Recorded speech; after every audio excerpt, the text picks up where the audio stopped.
Hello everyone and welcome back to our channel. In today's tutorial, I'm going to show you how to use Instagram Reels audio in Story. Want to use Instagram Reels audio in your story? In this video, I'll show you how to add Reels audio to Instagram stories quickly. The first step is to find a reel with the audio you want. And to do that, just open Instagram and click on the Reels icon to browse the Reels. Now in this video I'm using a tablet, so the layout is a bit different. Normally the Reels icon will be displayed in the bottom, but as I'm using a tablet, the Reels button, as you can see, is displayed on the left side. I'm just gonna click on it to access the Reels. Now once I click on it, I can see the Reels here.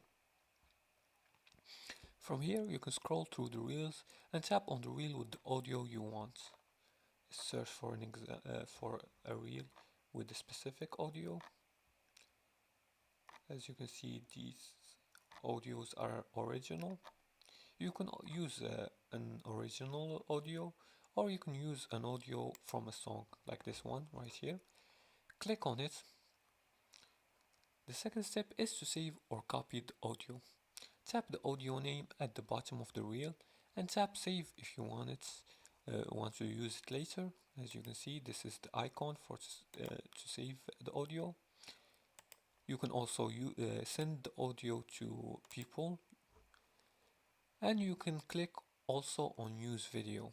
As for the third step is to add the audio to your story, and to do that, just open Instagram and tap on the plus button as I'm saving this video, or you can click on use audio in your story and it will automatically be used in your story once you record it. And the music icon will go to saved and select the audio you saved from the reel if you want to do it manually. As for the fourth step is to post your story, and to do that, just adjust the audio timing using the slider and tap done, then share the post to your reel. And now you know how to use Instagram Reels audio in your stories.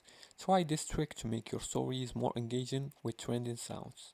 If you liked this video and found it helpful, please like and subscribe, and feel free to leave a comment below the video if you have further more questions about this topic. Thanks for watching, and see you again in the next tutorial.